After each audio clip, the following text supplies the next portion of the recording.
Parents stole my savings to buy my sister a luxury car, so I evicted them from my house. At least, that's the cold, clinical truth of it, the kind of summary I'd write at the top of a spreadsheet before diving into the red ink. It started with a silence that felt too heavy, even for a house built on decades of secrets. I stood in the foyer of the Maryland Colonial, the same house where I'd spent my teenage years, the house I had spent the last decade paying for, while my parents lived in it as if they were royalty. Usually, the first thing that greeted me was the sight of Grandma Hattie's 1928 Steinway Model L. It was a mahogany masterpiece, its keys slightly yellowed by time, but its soul as vibrant as the woman who had taught me my first scales on it. It was gone.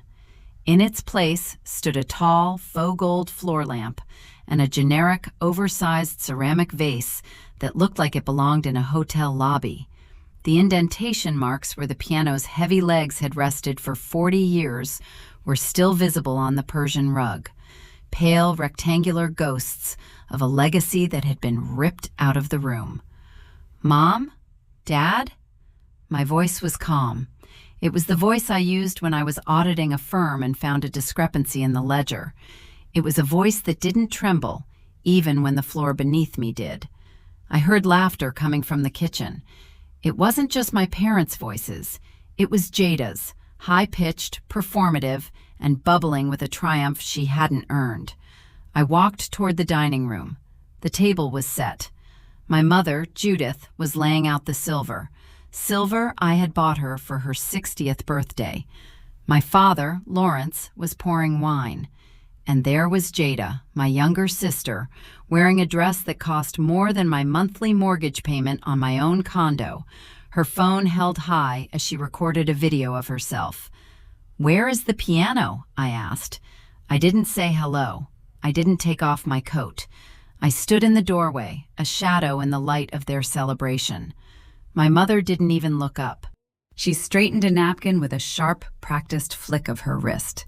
"Aaliyah, you're late. Sit down. We're celebrating." "I am not sitting down," I said, my voice dropping an octave. I asked a question. Where is Grandma Hattie's piano? The one she specifically left to me in her will. The one I told you never to move. My father sighed, the sound of a man who found his eldest daughter's presence to be a chore. He set the wine decanter down and finally looked at me. "It was an old piece of furniture, Aaliyah. It was taking up space and gathering dust. You haven't played it in months." "It's an antique Steinway worth $95,000, Dad. It wasn't furniture. It was mine." "It was in our house," Jada piped up, not looking away from her phone screen. "And honestly, sis, it was a total vibe killer. It made the living room look like a museum for old people. You should see what we got instead." She turned the phone around. On the screen was a photo of her standing next to a brand new Porsche Cayenne, the metallic paint gleaming under the dealership lights. A massive red bow was draped over the hood. "You sold my inheritance to buy Jada a car?" I felt a coldness start at the base of my spine and spread slowly toward my heart. It was a familiar coldness. It was the feeling of being the only person in a room who understood the value of $1, the weight of a promise, and the cost of a sacrifice. "We didn't sell it," my mother corrected, finally meeting my eyes. Her gaze was hard, armored by years of justifying her favoritism. "We liquidated an unused asset to provide for your sister's future. Jada is marrying into the Sterling family next month. You know who they are. She cannot be driving that beat-up sedan around people of that caliber. It's a matter of family pride." Before I continue, I want to take a moment to ask, where are you watching or listening from today? It always humbles me to see how far these stories reach. Also, have you ever been the strong one in your family, only to realize your strength was being treated as a resource rather than a person? Let me know in the comments. I read them all. "Family pride?" I whispered. "You stole from me. You went into the climate-controlled storage area of this house, called a private collector, and sold my property without my consent. That is theft." My father slammed his hand on the table. The crystal rattled. Enough! I will not have you coming into this house and using words like theft toward your parents. We raised you. We gave you everything. And what do? You huddle over your spreadsheets and your bank accounts, living that cold, lonely life of yours, while your sister is actually trying to build a legacy. A legacy built on a Porsche? I asked, a bitter laugh escaping my throat. I have spent the last 15 years making sure you two never wanted for anything. I paid off the back taxes on this property. I paid for your medical bills. I paid for Jada's Ivy League tuition that she wasted on a communications degree she never used. And now you steal the only thing Grandma left me? The only thing that had actual sentimental value? My mother stood up, her silk blouse shimmering in the candlelight. She walked toward me, her face a mask of elegant disdain. Aaliyah, let's be honest. You are 35 years old. You are single. You have no children. You have no prospects. What were you going to do with that piano? Sit in a dark room and play hymns to yourself until you turn 60? Jada is young. She is beautiful. She has a chance to elevate this family's name. You've already reached your ceiling. You're a successful auditor. You have your own little place. You don't need the money, and you certainly don't need the piano. It wasn't about the money, Mom. It was the only thing that felt like home. Well, this is our home, my father barked, and as long as you are under this roof, you will respect our decisions. If you can't be happy for your sister, if you're going to stand there and count pennies like a common clerk, then you can leave. In fact, leave now. We don't want your bitterness ruining Jada's night. I stood there for a long moment. I didn't scream. I didn't throw the wine. I didn't even raise my voice. I simply looked at the three of them, the people I had protected, funded, and loved at the expense of my own peace. They thought they knew who I was. They thought I was the unbreakable foundation, the floor they walked on, the walls that kept them warm, the roof that shielded them from the rain. They forgot that a foundation is only strong as long as it chooses to hold the weight. You're right, Dad, I said, my voice barely a whisper, yet it cut through the room like a blade. We are done here. I turned and walked out. I didn't grab a coat. I didn't look back. As I stepped onto the porch, I saw the Porsche Cayenne parked in the driveway. It was beautiful. It was sleek. It was the physical manifestation of 30 years of being the other daughter. I got into my car, my hands steady on the steering wheel. I didn't start the engine. I sat in the darkness of the driveway, watching the warm yellow light from the dining room windows. I could hear them laughing again. The sound of a silver spoon hitting a porcelain bowl, the sound of people who thought they were safe. They didn't know. They had spent years calling this their house. My father loved to brag to his friends about the ancestral estate he had maintained. My mother loved to host her garden club on the patio, acting as the lady of the manor. But they had forgotten the details. They forgot that 10 years ago, when the bank was days away from foreclosing on this ancestral estate because of my father's bad investments and my mother's shopping habits, I was the one who stepped in. They forgot about Grandma Hattie. Grandma Hattie hadn't just left me a piano. She had been the one who truly saw the family for what it was. She saw my father's ego and my mother's vanity. And she saw me, the quiet girl who balanced the checkbooks and kept the peace. 6 months before she died, she had called me into her room. She had a lawyer with her. She had me sign a series of documents. An irrevocable gift deed, she called it. She transferred the deed of the Maryland house directly into my name, skipping my father entirely. She knew if she left it to him, he would lose it. She left it to me with a single instruction. Keep them safe, Aaliyah, but only as long as they deserve to be kept. I had kept the secret for a decade. I had let them live there. I had paid the taxes, the insurance, and the maintenance. I had even sent them monthly allowance checks from a trust I set up, making men believe it was a pension fund from my father's old firm. I had let them keep their dignity, even when they didn't deserve it. I looked at the Porsche one last time. $95,000 for a car. My piano was gone. My grandmother's soul had been traded for a status symbol.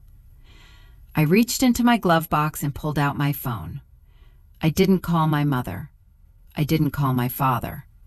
I called Marcus, my attorney. "Aaliyah, it's late," Marcus said, his voice thick with sleep.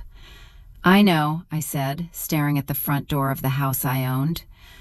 "I need you to pull the file on the Prince George's County property, the irrevocable gift deed from Hattie Mae Richardson." There was a pause. Marcus had been telling me to do this for years. Are we finally doing it? "They sold the Steinway, Marcus. They sold Grandma's piano to buy Jada a Porsche." I heard him exhale, a long, low whistle. "I'm sorry, Aaliyah. I know what that piano meant to you." "Don't be sorry," I said. My voice was as cold as the winter air hitting the windshield.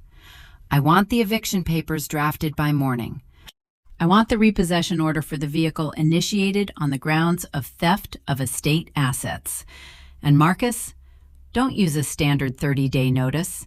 I want them out as fast as the law allows.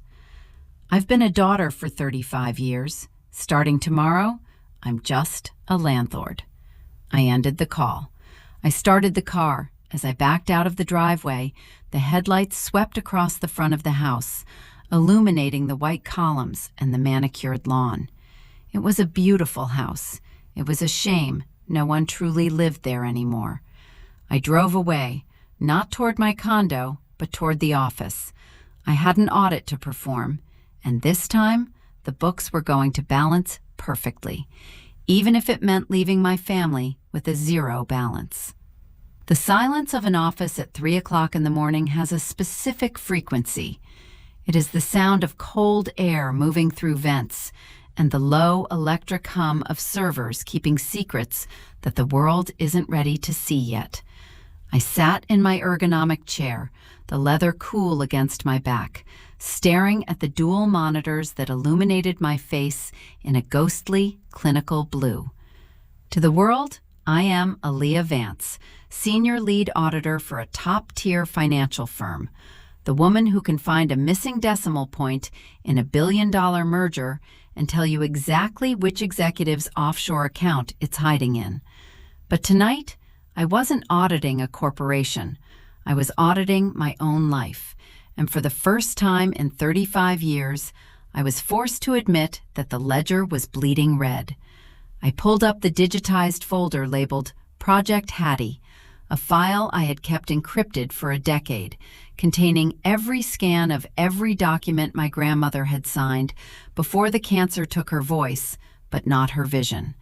There it was, the irrevocable gift deed, signed, witnessed, and stamped with the seal of the state of Maryland, a document that turned the colonial house in Bowie from a family home into my private asset. My fingers hovered over the keys as I pulled up another screen, this one connected to the National Registry of High-Value Musical Instruments. I typed in the serial number of the 1928 Steinway Model L, a number I had memorized when I was 12 years old, sitting on the bench next to Grandma Hattie while she taught me that a piano was not just a tool for music, but a vessel for the stories that women in our family weren't allowed to tell out loud. The database showed a pending transfer flag from a high-end auction house in Baltimore. They had sold it. My parents hadn't just moved it to a basement or put it in local consignment. They had reached out to a specialist, lied about the provenance, and liquidated it with the clinical efficiency of grave robbers. I felt a phantom pain in my fingertips, the ghost of the ivory keys I would never touch again. I thought about my mother's face when she told me I didn't need the piano because I was single and childless, as if my lack of a husband and a nursery meant I had no right to beauty or history. It was the strong black woman trap, the cultural mandate that says, as long as you are capable of carrying the weight, you are forbidden from complaining about the burden. They had looked at my success, my quiet strength, and my solitude, and they had decided that I was a mountain that didn't need rain. They didn't see the woman who worked 80-hour weeks so her father could pretend he hadn't gambled away his retirement. They didn't see the daughter who spent her weekends fixing their plumbing and their pride. They only saw a bank account with a heartbeat. I opened a fresh document and began to draft a formal demand for the rescission of the sale, citing the theft of estate property. Then I opened the template for a notice to quit, the legal precursor to a formal eviction. Every word I typed felt like a stitch being pulled out of a wound I had been trying to keep closed for years. I thought about the Sunday dinners where I sat in silence while Jada bragged about her influencer lifestyle, all funded by the emergency loans I gave my parents that they immediately funneled into her wardrobe. Before I tell you what happened when they realized the locks were being changed, tell me, have you ever been the one everyone relies on, only to realize they don't even know your favorite color or the last time you slept? Let me know where you're listening from and if you've ever had to reclaim your life from the people who were supposed to protect it. I thought about the way they lowered their voices when I walked into the kitchen, the way they treated my presence as an obligation and my money as a right. I wasn't just evicting them from a house, I was evicting myself from the role of the sacrificial lamb. By 6 a.m., the sun began to bleed over the Baltimore skyline, a bruised purple and orange that matched the exhaustion behind my eyes. My phone buzzed on the desk. It was a text from my mother.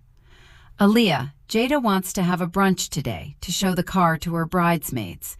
Don't come over. You'll just be a cloud on her parade. We'll talk about your piano when you've calmed down and can apologize for your behavior last night." I stared at the message, the sheer, unadulterated gall of it. An apology? For being robbed? For being humiliated in the house I paid for? I didn't reply. Instead, I sent a single attachment to the family group chat, a PDF of the eviction notice, and a scan of the 1928 Steinway's original title of ownership in my name. I didn't add a caption. I didn't need to. I watched the read receipts click over one by one. Jada first, then my mother, then, finally, my father. The silence that followed was the most honest thing that had happened in our family in a decade. 10 minutes later, my phone began to explode. Calls, texts, voicemails, a barrage of "how could you?" and "you're a monster," and "this is your parents' home, you heartless girl." I ignored them all. I went back to my desk and saw a new email from Marcus, my lawyer. "Repossession team for the Porsche is scheduled for 11 a.m., right in the middle of that brunch you mentioned. And Aaliyah? I found the buyer of the piano. It's a private collector in Virginia. He hasn't moved it yet. We can stop the transport if we act by noon." I picked up the phone and dialed the number for the transport company. "This is Aaliyah Vance," I said, my voice steady and clear. "I'm calling to reclaim my heritage." The drive from my office back toward Bowie was the longest 40 minutes of my life. I knew what I was heading into, a storm of performative outrage and the kind of gaslighting that had been the soundtrack of my childhood. But as I turned onto the tree-lined street where the house stood, I didn't feel the usual knot of anxiety in my stomach. I pulled my car over 3 houses down and waited. I saw the cars of Jada's bridesmaids lined up along the curb. I saw the Porsche Cayenne sitting in the center of the driveway, preening like a prize horse. Through the large front window, I could see them, a sea of floral dresses and high-pitched laughter, toast after toast being made to a future built on a lie. At exactly 11 a.m., a heavy-duty flatbed tow truck rounded the corner. It pulled up directly behind the Porsche, blocking the driveway. I stepped out of my car, smoothed the front of my charcoal gray suit, and walked toward the house. The tow truck driver, a massive man with a clipboard, looked at the Porsche and then at his papers. He didn't see a luxury car. He saw a recovery job. I reached the front door just as the first scream erupted from inside the house. Jada had seen the truck. I didn't knock. I used my key, the key to the house I owned, and walked into the center of their shattered celebration. The air inside the dining room smelled of expensive lavender candles and imported champagne, a scent that felt nauseatingly out of place given the heavy vibration of the tow truck idling in the driveway. I stepped into the room, and for a split second, the tableau was perfect. Jada, flanked by 4 bridesmaids in varying shades of peach silk, held a crystal flute aloft, her face frozen in a rehearsed expression of joy that shattered the moment her eyes met mine. My mother Judith was the first to move, her silk wrap fluttering behind her like a battle flag as she rushed toward me, her voice a sharp, hushed hiss meant to keep the guests from hearing the rot beneath the surface. "Aaliyah, I told you specifically not to come here today. You are making a scene. Look at these people. Look at the Sterling's future daughter-in-law. Have you no shame?" I didn't move. I didn't lower my gaze. I stood in the center of the foyer, my charcoal gray suit a stark, professional contrast to the airy, performative femininity of the room. "I'm not making a scene, Mother. I'm simply attending to my property. And if you're worried about what the neighbors or the bridesmaids think, you might want to look out the front window." As if on cue, the hydraulic whine of the flatbed truck intensified. My father, Lawrence, came charging from the back patio, his face a deep, dangerous shade of mahogany, his eyes bulging with a mixture of confusion and entitled rage. He didn't even address me. He marched straight to the front door and threw it open, screaming at the tow truck driver who was already positioning the steel hooks beneath the Porsche's chassis. "What the hell do you think you're doing? That's a brand new vehicle. Get your hands off it before I call the police." The driver, a man who clearly dealt with people like my father for a living, didn't even look up from his clipboard. "Sir, I'm authorized by the lien holder and the estate executor to recover this asset. It's flagged as being purchased with illegally liquidated estate funds. You want to argue? Call the number on the back of the notice." Jada let out a strangled, high-pitched sob, her champagne glass slipping from her hand and shattering on the hardwood floor.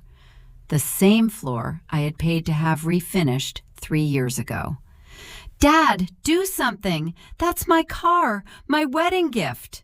She turned her tear-streaked face toward me, her mask of influencer perfection replaced by the raw, ugly entitlement of a child who had never been told no. "You did this! You're so jealous that I'm getting married and starting a real life that you're trying to ruin my big day! You've always been a bitter, lonely bitch, Aaliyah." The room went silent. The bridesmaids huddled together, their eyes wide with the kind of second-hand embarrassment that would be the talk of the country club by sunset. I looked at Jada, and for the first time in my life, I didn't feel the need to protect her.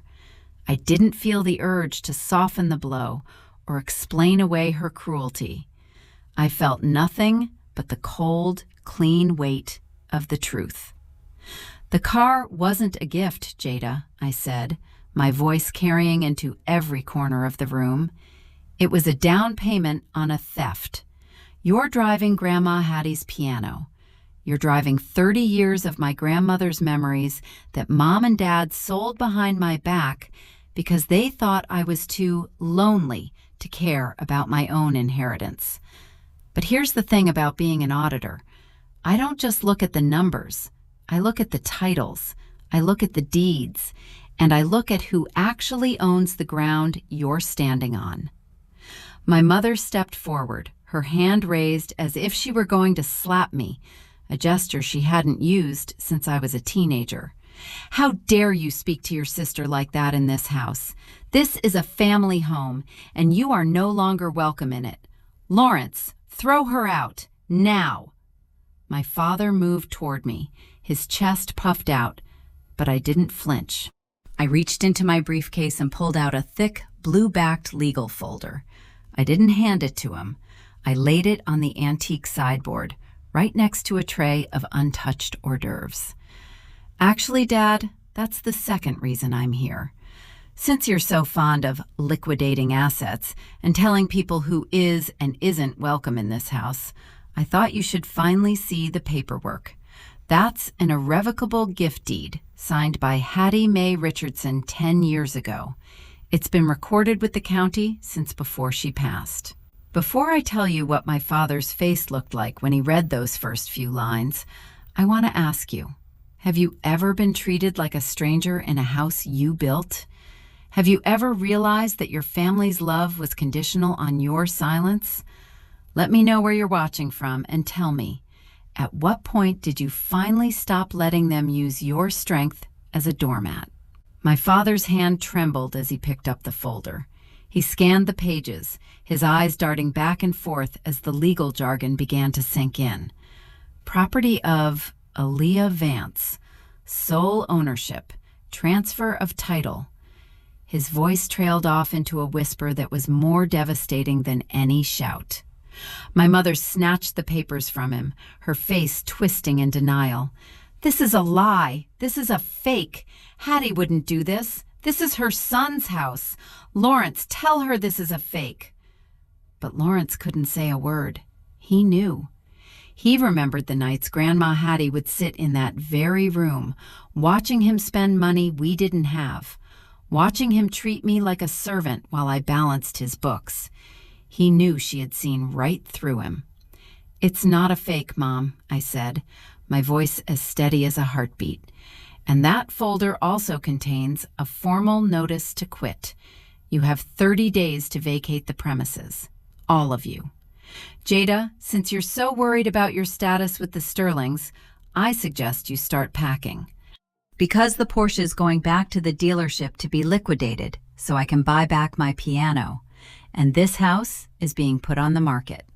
I'm done being the foundation for a family that refuses to even acknowledge I'm human." Jada's bridesmaids began to scurry toward the door, muttering excuses about forgotten appointments and sudden emergencies. They didn't want to be near the wreckage. My mother collapsed into a chair, the peach silk of her dress wrinkling beneath her, looking suddenly very old and very small. "Aaliyah, please," she whispered, her voice devoid of its earlier venom. "We have nowhere to go. You can't do this to your own parents. Think about the scandal. Think about what people will say." I looked at her, and for a moment, I saw the woman who used to tuck me in and tell me I was her strong girl. I realized then that she had been training me for this my whole life, training me to be strong so that she could be weak, training me to be the provider so she could be the consumer. The strong black woman trope wasn't just a societal pressure. It was a weapon my own mother had sharpened and handed to me, telling me it was a gift. "I have thought about it, Mom," I said, turning toward the door. "I thought about it every time you called me to pay a bill, but never to ask how my day was. I thought about it every time you praised Jada for her beauty, while you ignored the fact that I was the one keeping the lights on. I thought about it when you sold the only thing Grandma left me. You wanted me to be the unbreakable foundation? Well, I've decided to move, and foundations don't take the house with them when they leave." I walked out the front door just as the tow truck began to pull the Porsche out of the driveway. Jada was on the porch, screaming at the driver, her voice a jagged, ugly sound in the quiet neighborhood. I didn't look back. I got into my car, adjusted my rearview mirror, and saw my father standing in the doorway of the house he no longer owned, a man finally realizing that the daughter he had dismissed was the only thing that had been keeping the roof over his head. I drove away, and for the first time in 10 years, the air I breathed felt like it actually belonged to me. The audit was over, the accounts were settled, and as I turned the corner, I picked up my phone and called the Virginia collector one last time. "It's Aaliyah Vance," I said, a small, tired smile finally reaching my eyes. "The funds are cleared. Bring the Steinway home." But as I hung up, a notification popped up on my screen. A private message from Jada's fiancé's mother, Mrs. Sterling. The subject line read, "We need to talk about the inheritance Jada mentioned." The storm was far from over, but for the first time, I wasn't the one trying to hold back the rain. I was the one who had built the ark. The message from Mrs. Sterling didn't just sit on my screen. It vibrated with the weight of 1,000 unspoken social rules, a digital summons from the high priestess of the very circle my parents had spent 30 years trying to infiltrate. I sat in my car, the engine idling, watching the tow truck disappear around the bend with Jada's stolen dream in tow, and I realized that the audit of my life was about to go public. I replied with a time and a location, a quiet, high-end tea room in Bethesda, where the acoustics were designed for discretion and the prices were designed to keep the riffraff out. I didn't go home to change. I stayed in my charcoal suit, my armor, and drove toward the confrontation. When I arrived, Eleanor Sterling was already seated, a vision of old-world elegance in a cream-knit suit and a single strand of pearls that probably cost more than my father's first mortgage. She didn't look like a woman who was angry. She looked like a woman who was checking the fine print. "Aaliyah," she said, her voice like smooth silk over gravel. "Thank you for coming. I believe there has been a significant misunderstanding regarding the assets involved in this union." I sat down, the leather chair sighing beneath me, and ordered a pot of Earl Grey that I knew I wouldn't drink. "If by misunderstanding you mean the lie that my sister owns the house in Bowie, then yes, Mrs. Sterling, the discrepancy is significant." Eleanor leaned back, her eyes narrowing with the sharp intelligence of a woman who had managed a family dynasty for 40 years. "Jada and your parents led us to believe that the property was a family inheritance settled on her to ensure her standing. They even showed my husband a set of documents, internal family ledgers, they called them, indicating a transfer of title upon her engagement. My son is very fond of her, but the Sterlings do not marry into families built on sand." I felt a phantom heat rise in my chest, the familiar burn of being the one who has to clean up the mess. My parents hadn't just stolen my piano. They had leveraged my property to social climb, using my hard work as the dowry for Jada's entrance into the elite. They had turned my sacrifice into her currency. "The house is mine, Mrs. Sterling," I said, my voice measured and cold. "It has been mine for 10 years. My parents are residents at my discretion, a discretion that was revoked this morning. The Porsche you saw in the driveway was purchased with funds stolen from my personal estate, specifically the liquidation of a 1928 Steinway that belonged to my grandmother. I have already initiated the repossession of the vehicle and the eviction of the occupants." Eleanor didn't flinch. She simply took a slow, deliberate sip of her tea, the clink of the china against the saucer sounding like a gavel. "I see. So, the wealthy Vance estate is essentially you." Before I tell you what Eleanor said next, the words that would effectively end my sister's social life before it even began, I want to ask you, have you ever had to be the villain in your family's story just to tell the truth? Have you ever had to stand in the wreckage of someone else's lie and refuse to be the one who patches it up? Let me know where you're watching from and if you've ever had to choose between family loyalty and your own soul. Eleanor set her cup down and looked at me with something that felt dangerously like respect. "You are the one they call the foundation, aren't you? I've heard your mother speak of you. She said you were born to serve, that you had no interest in the finer things, and that you were happy to provide for Jada's elevation because you had no life of your own. It seems she misread the ledger." I felt the air leave my lungs. Born to serve. To my mother, my competence wasn't a source of pride. It was a utility. My lack of a husband wasn't a choice or a circumstance. It was a convenience that left more of my resources available for them to consume. I was a well they thought would never run dry. My mother has a habit of confusing my silence for consent, I said. But the audit is finished. The Sterlings should know that any financial associations with my parents or Jada are not backed by any assets I own. If Jada enters your family, she enters it with exactly what she has earned, which is nothing. Eleanor nodded once, a sharp, decisive movement. The engagement will be postponed indefinitely by tomorrow morning. My son will be disappointed, but he will understand. We do not build on theft. I left the tea room and drove back to the house in Bowie. I didn't want to go, but I knew the locks had to be changed today. When I pulled into the driveway, the bridesmaids' cars were gone, leaving only the ghost of the Porsche and the deep ruts in the grass from the tow truck. I walked up the path, and the door was wide open. I could hear them inside, the sound of drawers being slammed, the frantic, jagged pitch of my mother's voice, and the low, rumbling growl of my father's desperation. I stepped into the foyer, and the house felt different.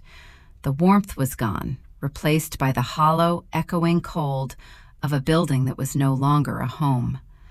My father was in the living room, a half-packed suitcase open on the Persian rug where the piano used to be. He looked up at me, and for the first time, I saw the fear behind the entitlement.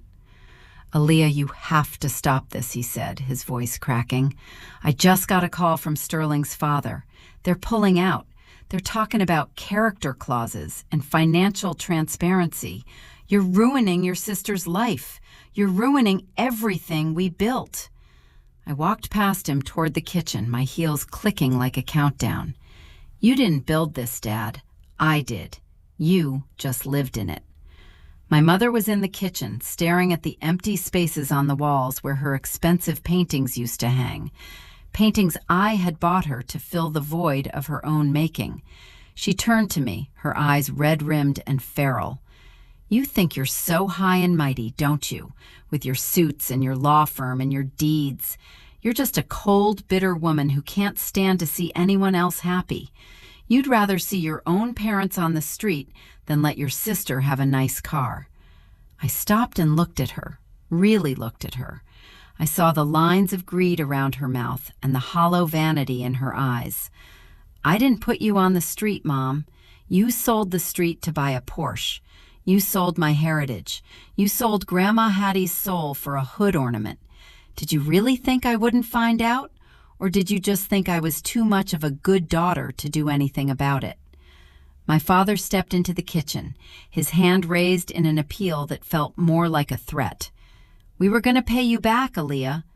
Once Jada married into that money, we would have bought you 10 pianos. It was an investment." The sheer, delusional audacity of his words made me laugh, a short, sharp sound that startled even me. An investment? Using my stolen property to facilitate a fraudulent marriage is not an investment, Dad. It's a felony. And as for paying me back, you haven't paid back a dime of the loans I've given you in 15 years. The bank is closed. The audit is final. I pulled a heavy set of new deadbolts from my bag and set them on the granite island. The locksmith is on his way. I suggest you focus on packing the things you actually own. Anything left in this house by the end of the 30-day notice will be donated or discarded. And Dad? He looked at me, his shoulders slumped, the weight of his own lies finally crushing him. The trust account that pays the pension you thought you were getting from your firm? That was my money too. I'm closing it tonight. You'll have to find another way to fund your investments. My mother let out a sharp, piercing wail and sank to the floor, but I didn't reach out to catch her. I had spent 35 years catching her, and all I had to show for it were bruised hands and a stolen piano. I walked out to the porch to wait for the locksmith, the Maryland sun setting behind the trees, casting long, skeletal shadows across the lawn. I thought about the piano, currently sitting in a warehouse in Virginia, waiting to be brought back to a place where it was actually valued. I realized then that I wasn't just bringing the piano home. I was bringing myself home.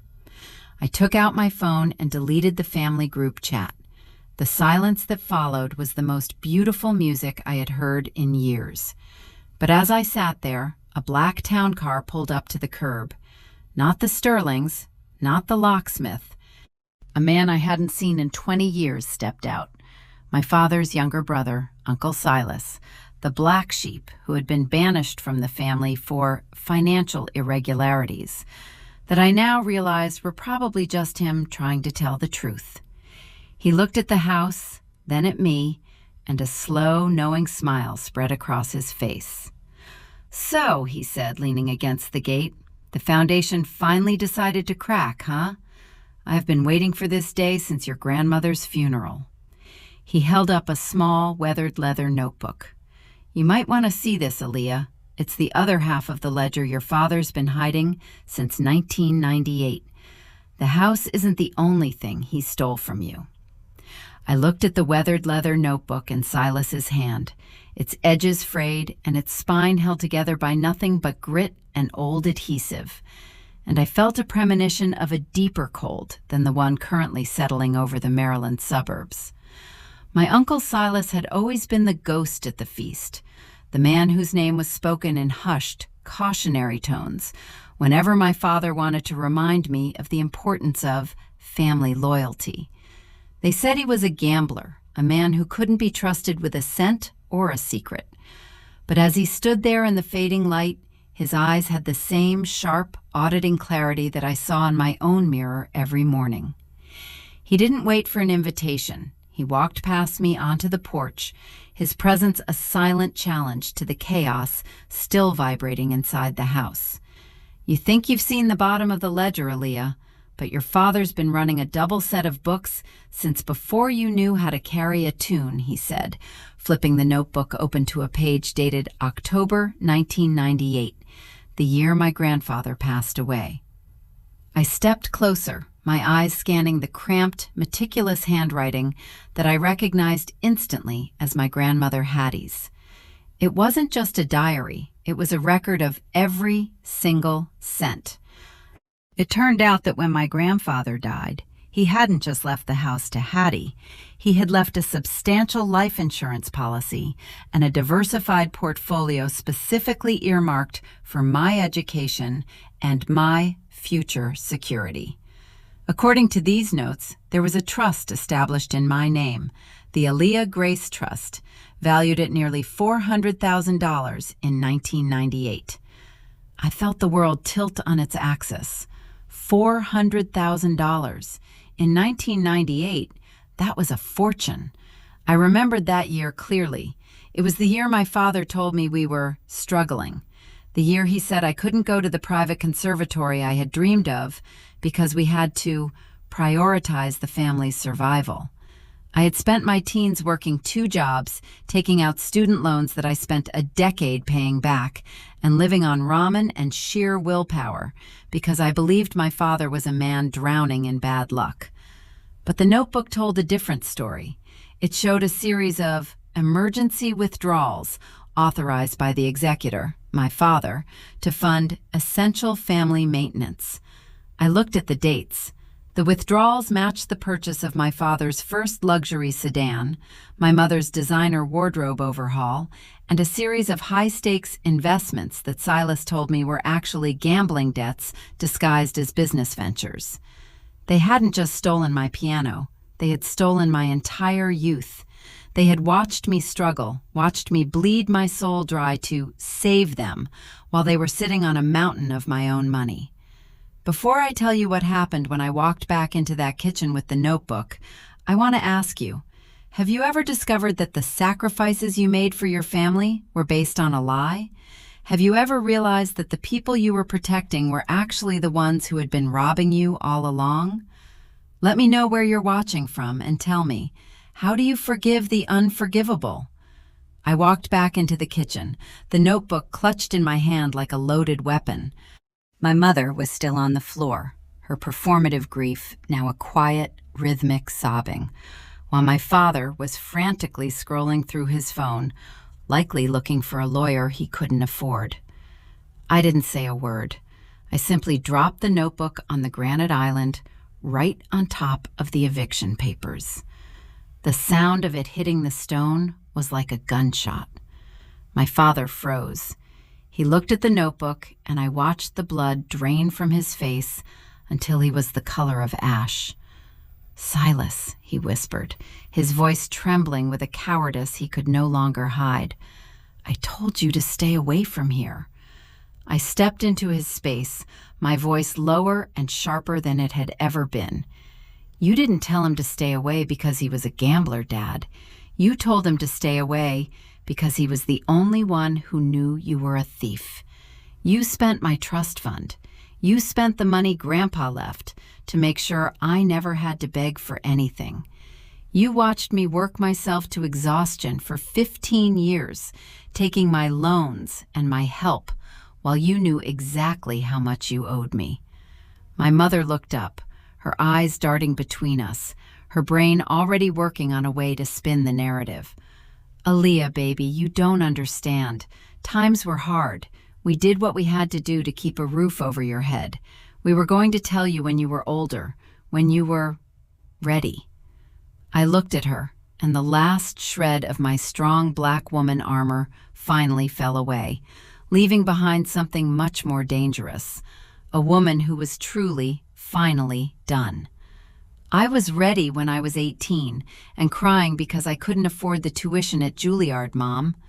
I was ready when I was 22 and working 3 jobs to pay off the loans you told me were necessary. You didn't keep a roof over my head. I've been keeping a roof over yours with my own stolen money. I turned back to my father, who was now backing away as if I were a predator. The piano was $95,000. The trust, with interest over 25 years, should be worth well over $1 million by now. You haven't just lost this house today. You've lost your daughter. And because I'm an auditor, I'm going to do what I do best. I'm going to trace every cent. I'm filing for a full forensic accounting of the estate. If there is a single dollar that went toward a Porsche, a suit, or a vacation that wasn't yours to spend, I will have the district attorney involved. This isn't a family dispute anymore, Lawrence. It's a criminal investigation. My father slumped against the refrigerator, the bravado that had defined him for decades finally evaporating. "Aaliyah, please. It'll kill your mother. It'll ruin Jada's reputation forever. You can't be this cold." I picked up the notebook and the eviction papers, tucking them neatly back into my briefcase. "I'm not being cold, Dad. I'm being accurate. And the accuracy of this situation is that you have 30 days to find a life you can actually afford. Silas, let's go. I have a piano to welcome home."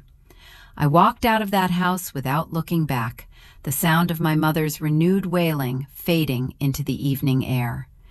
As Silas and I stood by his car, he handed me a small, tarnished key that had been tucked into the back of the notebook.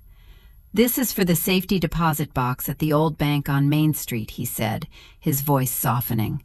Hattie knew they'd find the trust eventually. She managed to hide one thing they couldn't touch. She said it was for the day you finally decided to stop being their foundation and started being your own queen. I took the key, its cold metal a promise of one last secret. But as I watched the lights of the house flicker in the distance, I realized that the greatest gift Grandma Hattie had given me wasn't the house, the piano, or even the money. It was the permission to walk away. I got into my car and drove toward the warehouse in Virginia. The sun had finally set and the road ahead was dark, but for the first time in my life, I didn't need anyone else to show me the way. I had my own light now, and it was more than enough.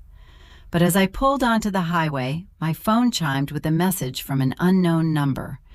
It was a photo of the Steinway, currently being loaded onto a different truck than the one I had authorized. The caption read, "If you want the music back, the audit stops now." The screen of my phone felt like a hot coal in my palm as I stared at the grainy image of Grandma Hattie's Steinway being hoisted into the back of an unmarked white box truck, its mahogany finish glinting cruelly under the harsh, fluorescent lights of what looked like a private loading dock. The threat was clear and calculated, a desperate gambit from someone who knew that while I could live without a house or a trust fund, the piano was the only piece of my soul I had left on the table. I didn't panic. Panic is a luxury for people who don't have to account for every cent. And my years in the corporate trenches had taught me that every threat is just another transaction waiting to be audited. I pulled my car onto the shoulder of the highway, the hazard lights blinking like a rhythmic heartbeat in the darkness, and I immediately forwarded the photo to Marcus and Silas. My father was the obvious architect, a man who had spent 30 years treating my emotions like a line item he could adjust at will, but the phrasing of the text, "The audit stops now," smelled of something more professional than his usual brand of clumsy entitlement. I dialed Marcus first, my voice steady even as my heart hammered against my ribs. "They've hijacked the transport, Marcus. Someone intercepted the collector in Virginia. I want a GPS trace on that photo's metadata, and I want the police involved, but quietly.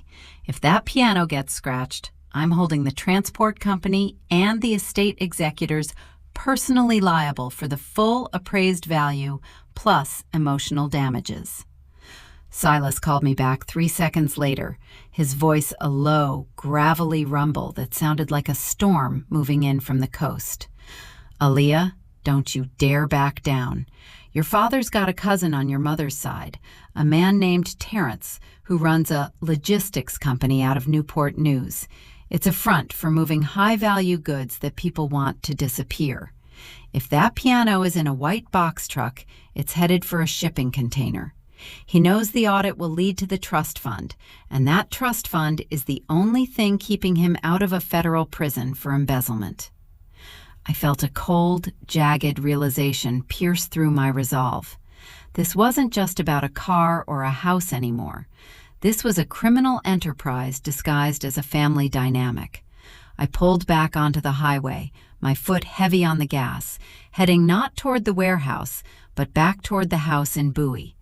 If they wanted to play with the music of my life, I was going to turn up the volume until the walls came down. Before I tell you what I found when I burst back into that house, I want to ask, have you ever had someone try to use your heart as a bargaining chip? Have you ever had a family member hold the one thing you love hostage just to keep their own secrets buried? Let me know where you're watching from, and tell me, how far would you go to protect your legacy? I pulled into the driveway of the Maryland Colonial for the 3rd time that day, my tires screaming against the asphalt. The house was dark, save for a single light flickering in my father's study, the room where he had spent years managing the family finances while actually dismantling my future. I didn't use my key. I kicked the front door, and it swung open with a hollow, mocking bang that echoed through the empty foyer where the piano used to stand. I marched straight into the study and found my father sitting behind his heavy oak desk, a glass of amber liquid in his hand, and a look of smug, cowardly satisfaction on his face. He didn't even look up when I slammed my briefcase onto his desk. "Where is it, Dad? Where is Terrence taking my piano?" He took a slow, deliberate sip of the whiskey, his eyes glinting with a malice I had never seen before. "I don't know what you're talking about, Aaliyah. I'm just a man who's been evicted from his own home, remember? Maybe the universe is just trying to tell you that you can't have everything. You want the house? Fine. You want the truth? You got it. But you want the music too? That's going to cost you the audit. Stop the investigation, sign a waiver of all future claims against the estate, And maybe, just maybe, that truck finds its way back to your condo. I stepped around the desk, leaning into his space, until I could smell the rot of the liquor and the desperation on his breath. You're an amateur, Lawrence. You think because you stole a few $100,000 in the 90s that you're a mastermind? I'm a senior lead auditor. I've taken down CEOs who make you look like a street corner hustler. I already know about Terrence. I already know about the Newport News shipping manifest. And here's what you don't know. I didn't just file for a forensic accounting. I filed a suspicious activity report with the IRS 3 hours ago. The audit isn't mine to stop anymore. It belongs to the federal government now. The glass slipped from his hand, shattering on the floor, the whiskey soaking into the rug. His face went from smug to terrified in the span of a single breath. You called the feds on your own father? Over a piano? I straightened my suit, my voice dropping to a whisper that felt like a death sentence. No, Dad. I called the feds over the fact that you treated me like a bank and a maid for 35 years while you lived off my inheritance. The piano is just the reason I stopped caring if you survived the fallout. Just then, my phone buzzed with a message from an unknown number. This time, it wasn't a photo. It was a video. It showed the white truck backing up toward the edge of a darkened pier, the rear doors swinging open to reveal the Steinway, its legs removed and its body wrapped in cheap moving blankets. A man's voice, muffled and distorted, said, "10 minutes, Aaliyah. Sign the waiver or the music goes for a swim." I looked at my father, and I realized he wasn't the one who sent the video. He was just a pawn. I looked at the screen and saw a small detail in the background, a neon sign for a bar called the Rusty Anchor. I knew exactly where that was. It wasn't Newport News. It was the old industrial docks in Baltimore, 10 minutes from where I was standing. I didn't wait for his answer. I grabbed my briefcase and ran for the door. But as I hit the porch, a car blocked my exit. It was the Sterling's black town car, and Eleanor Sterling stepped out, her face a mask of cold, calculating fury. "Get in the car, Aaliyah," she said, her voice like a whip. "My son just told me Jada tried to sell him a family heirloom an hour ago to fund a flight to Dubai. I think we're all chasing the same piano, and I don't like being cheated." I stared at her, the pieces of the puzzle finally clicking into place.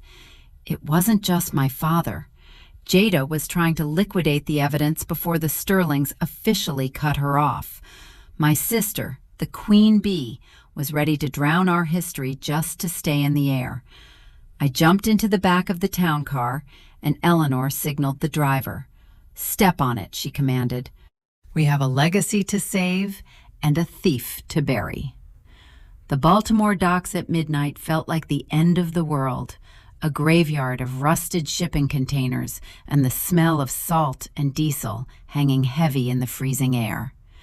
I sat in the back of Eleanor Sterling's town car, my fingers tracing the cold leather of my briefcase, watching the needle of the speedometer climb as we tore through the industrial wasteland. Eleanor didn't speak. She sat like a statue, her profile illuminated by the passing streetlights, a woman who had spent her life protecting a name and was now watching the filth of my family try to stain it. We turned onto the pier by the Rusty Anchor, and there it was, the white box truck, its tires inches from the edge of the dark, churning water, and my sister Jada standing there in her ruined silk dress, screaming into a burner phone, while Terrence, a man who looked like he'd been built out of bad intentions and cheap cigars, stood by the rear doors. The moment the town car screeched to a halt, I was out the door. The wind whipped my hair across my face, but I didn't feel the cold. I only felt the vibration of the Steinway inside that truck, a phantom music calling out to be saved. Before I tell you what Jada said when she saw us, I want to ask, Have you ever had to face the person you loved most and realize they were the one holding the match to your house? Have you ever had to choose between saving a person or saving your own soul? Let me know where you're watching from, and if you've ever had to stand your ground when everyone expected you to fold. Jada's face was a mask of pure, unadulterated desperation, her eyes wild as she looked from me to the imposing figure of Eleanor Sterling stepping out of the car. "Stay back, Aaliyah, I mean it," Jada shrieked, her voice cracking over the sound of the waves. "If I can't have the life I was promised, then nobody gets anything. This piano is the only thing linking me to the money Mom and Dad borrowed. If it goes into the harbor, the audit has no physical evidence of the theft. I'm not going to jail because you're a bitter old maid." I walked toward her, my footsteps slow and deliberate on the wet concrete. I didn't look at the water, and I didn't look at Terrence, who was shifting his weight, clearly realizing that kidnapping a $95,000 antique was a much higher grade of felony than he had signed up for. "It's not just about the piano, Jada," I said, my voice calm, projecting over the wind like a verdict. "The audit isn't a physical object you can drown. It's a trail of digital breadcrumbs you've been leaving for years. The moment you used Mom and Dad's loans to pay for your influencer's lifestyle, you became a line item in a federal investigation. Throwing that piano in the water won't save you. It'll just add destruction of evidence to your indictment." Eleanor Sterling stepped forward, her voice cutting through the night like a guillotine. "And it will ensure, Jada, that the name Sterling is never associated with you again, except in a police report. My son is currently at the precinct giving a statement about the jewelry you tried to pawn this afternoon, jewelry that belonged to my late mother." Jada staggered back, her hand clutching the handle of the truck's rear door. "You're all against me. You've always been against me because I'm the one who actually tried to be something. Aaliyah was just the boring one who worked. I was supposed to be the face of this family." I stopped 5 feet from her. I could see the sweat on Terrence's brow. "You weren't the face, Jada. You were the mask, and masks eventually slip." I looked past her at Terrence. "Terrence, look at that town car. Look at the woman standing next to it. You think my father's little logistics favors are going to protect you from the Sterling family's legal team? Or the IRS agents who are currently pulling your company's tax returns? Step away from the truck, and maybe you don't go down for the whole ship." Terrence looked at Jada, then at the dark water, and then at me. He didn't say a word. He simply dropped the keys to the truck on the ground and walked away into the shadows of the containers, leaving my sister standing alone at the edge of the abyss. Jada let out a guttural, animalistic cry and lunged for the keys, but I was faster. I stepped on them, the metal biting into the sole of my shoe. "It's over, Jada. Go home, if there's anything left there for you." Jada collapsed onto the wet pier, her expensive dress soaking up the filth of the docks, her pride finally shattered into 1,000 jagged pieces. "What am I supposed to do, Aaliyah? I have nothing. I have no money, no fiancé, no car. I'm 30 years old, and I don't even know how to pay a light bill." I looked down at her, and for the first time in my life, I didn't feel the urge to pick her up. I didn't feel the strong black woman instinct to fix her world.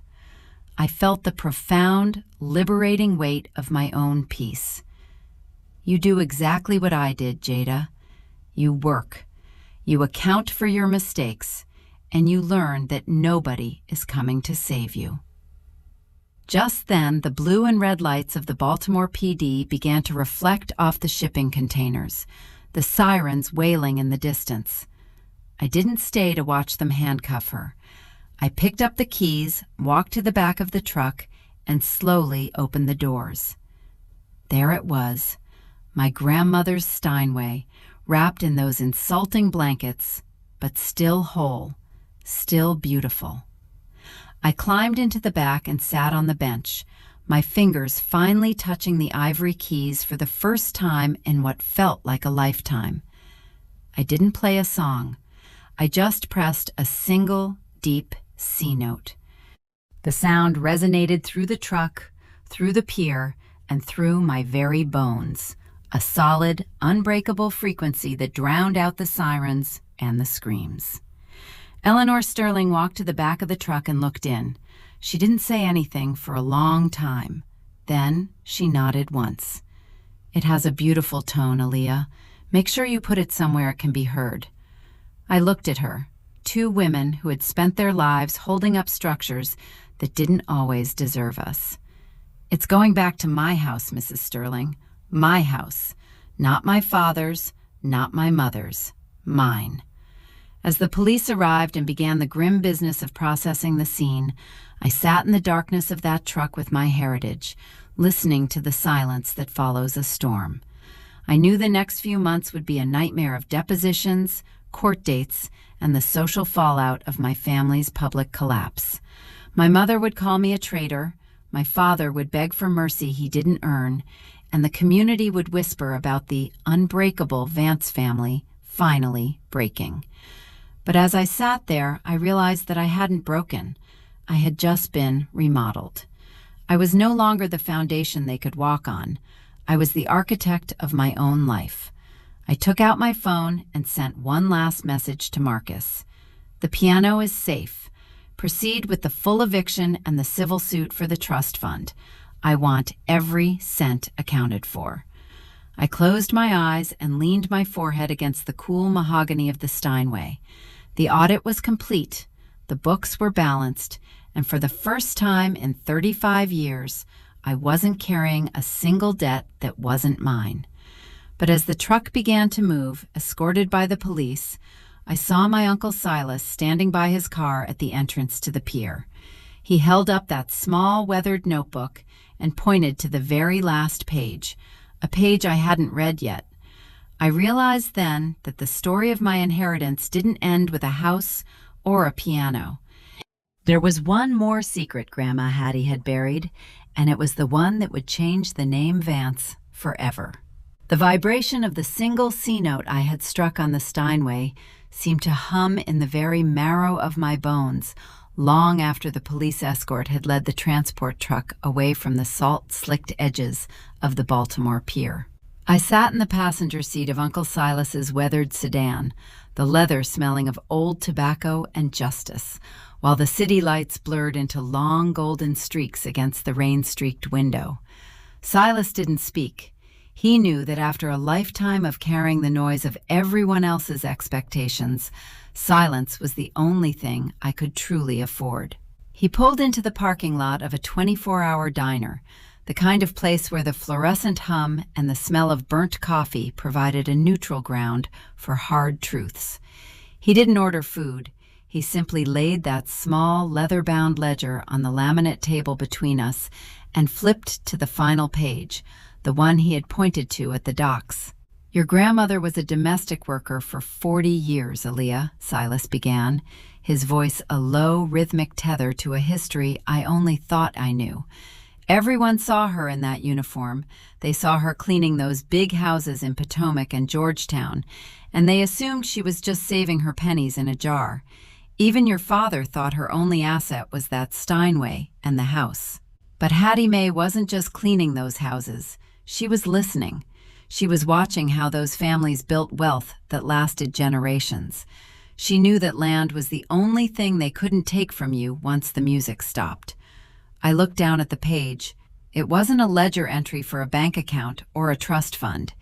It was a list of parcel numbers and a corporate filing for something called Hattie's Grace LLC, dated 1978.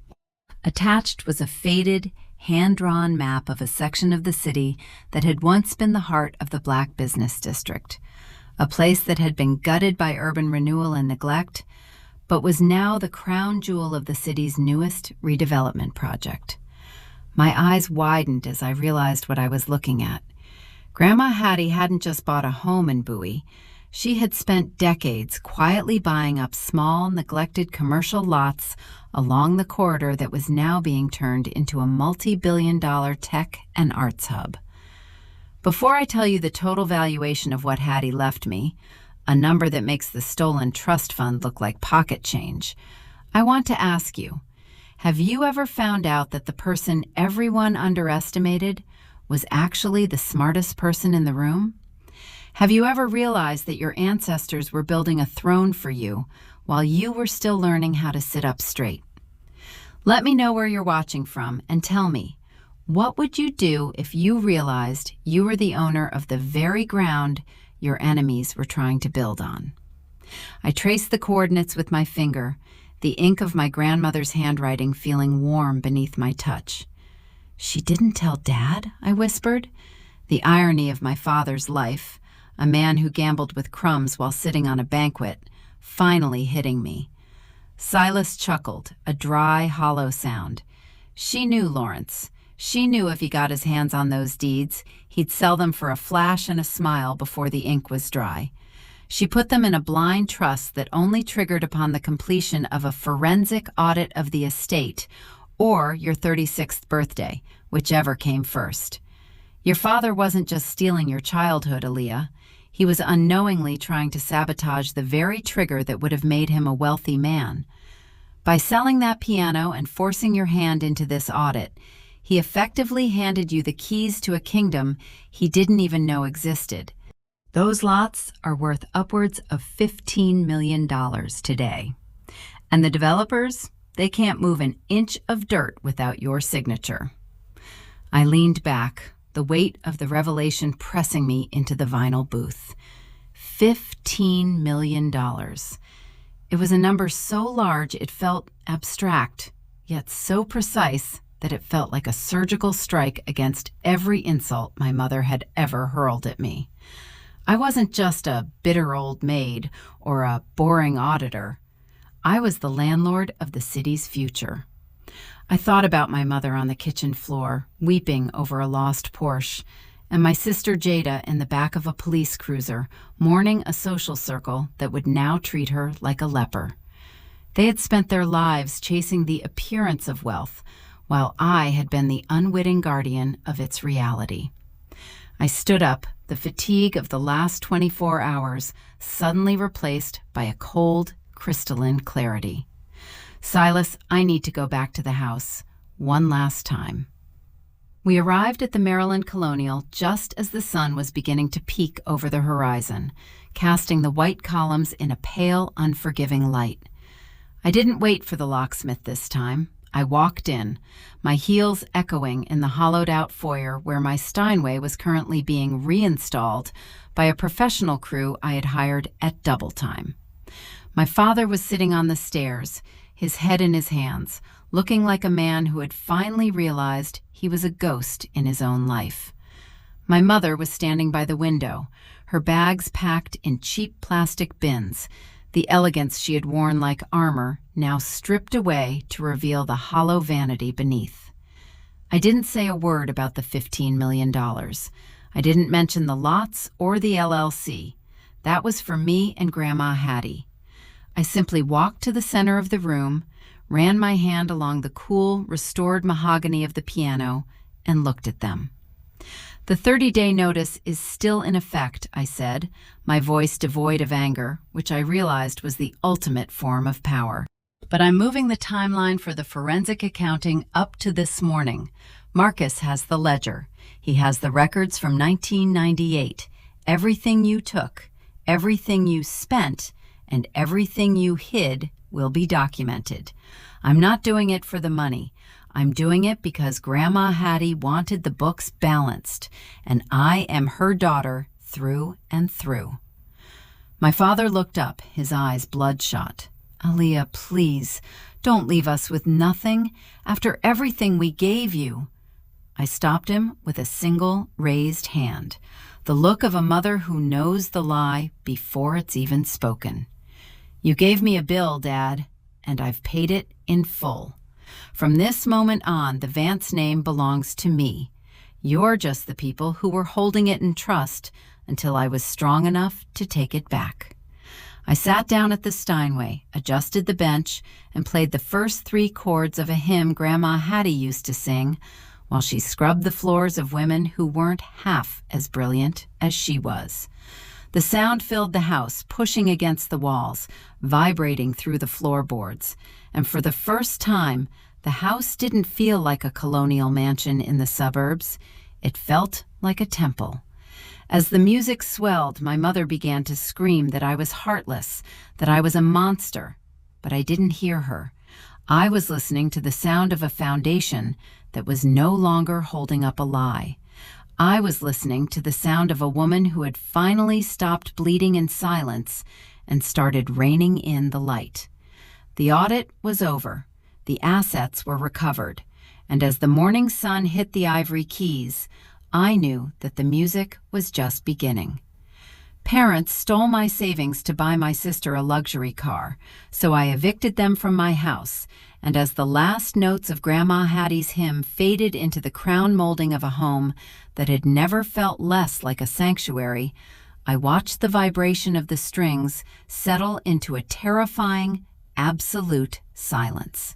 My mother was the first to break it. Her voice no longer the sharp, manicured weapon of a socialite, but a jagged, desperate rasp that scraped against the high ceilings. You think this makes you powerful, Aaliyah? You think sitting at that piano while your father and I have to go to a motel makes you the victor? The women in this community, the sisters at the church, they're going to know exactly what kind of daughter you are. They'll see the ice in your veins. I didn't turn around to look at her. I kept my hands on the keys, the ivory cool and steady, a stark contrast to the heat of her resentment. "Let them see, Mom," I said, my voice barely above a whisper, yet it carried with the weight of an auditor's final report.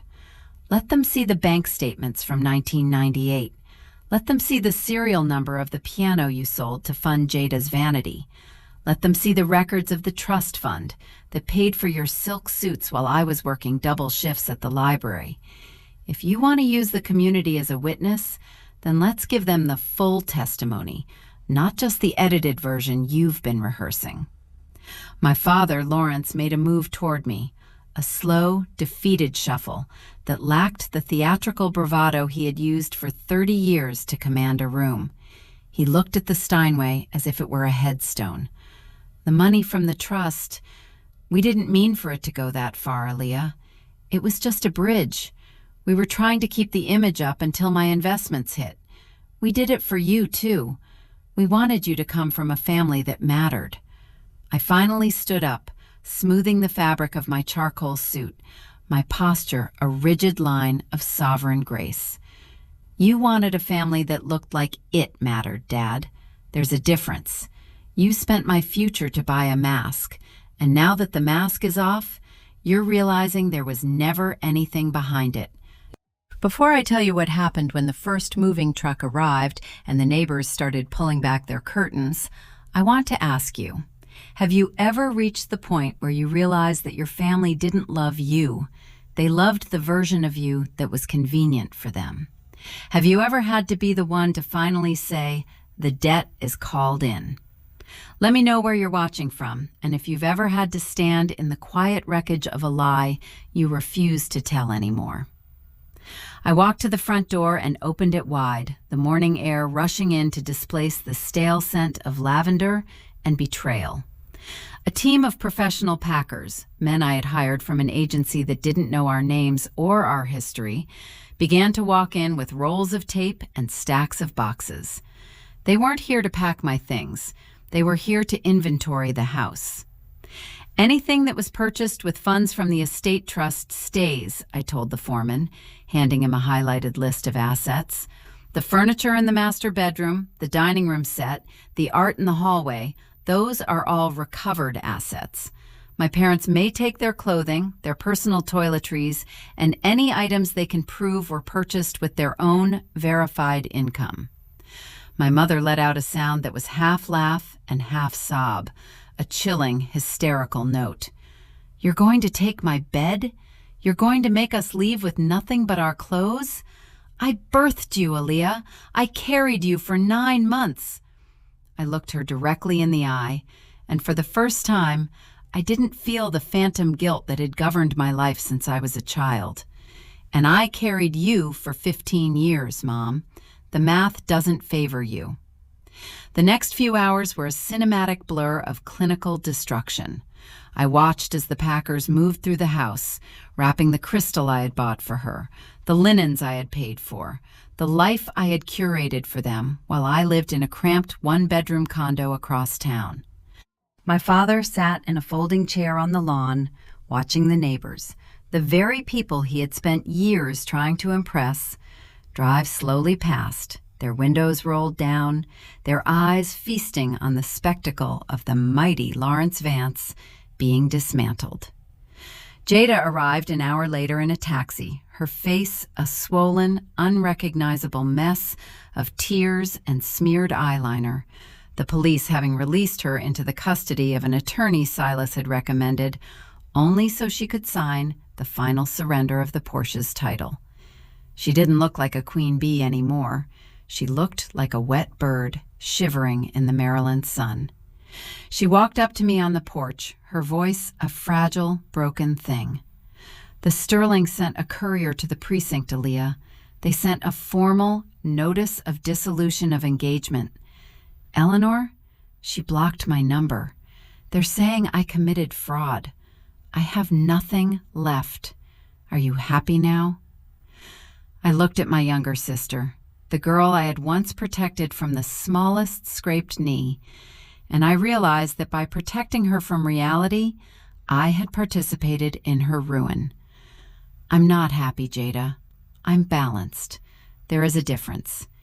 You have your health, you have your youth, and for the first time in your life, you have the truth. What you do with it is up to you, but you won't be doing it on my dime. I handed her a small envelope, not a check, but a list of job placement agencies and the address of a modest studio apartment I had prepaid for 1 month. This is the last gift you'll ever receive from me that you didn't earn. After 30 days, you're on your own. As the sun hit its zenith, the house was nearly empty of their presence, the hollowed-out rooms echoing with the sound of my own steady breathing. Silas walked over to me, handing me a fresh cup of coffee and that small, weathered notebook. The developers for the downtown corridor called, Aaliyah. They heard about the audit. They know you hold the deeds to the anchor lots. They've increased the opening offer by $2 million just to get you to the table.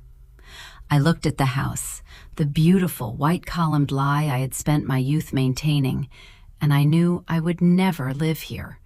I would sell it, along with everything in it, and I would use the money to build something that actually had a soul. I would move Grandma Hattie's piano to a place where it could be heard by children who needed to know that music doesn't have to be a secret. But as I turned to walk back inside to sign the final papers, a black SUV pulled into the driveway. A man I didn't recognize, a man with a sharp, silver-gray suit and the aura of a high-level federal prosecutor, stepped out. He didn't look at my parents or Jada. He walked straight to me. "Aaliyah Vance?" he asked, flashing a badge that made the air around us turn cold. "I'm with the Department of Justice, Financial Crimes Division. We've been monitoring the Sterling family's offshore accounts for 18 months, and your forensic audit just triggered a direct link to a money laundering scheme involving your father's investments from the late 90s. We're going to need you to come with us. It seems your family wasn't just stealing from you. They were the front for something much, much bigger." I looked at my father, who had suddenly turned the color of parchment, and I realized the audit wasn't just a way to get my house back.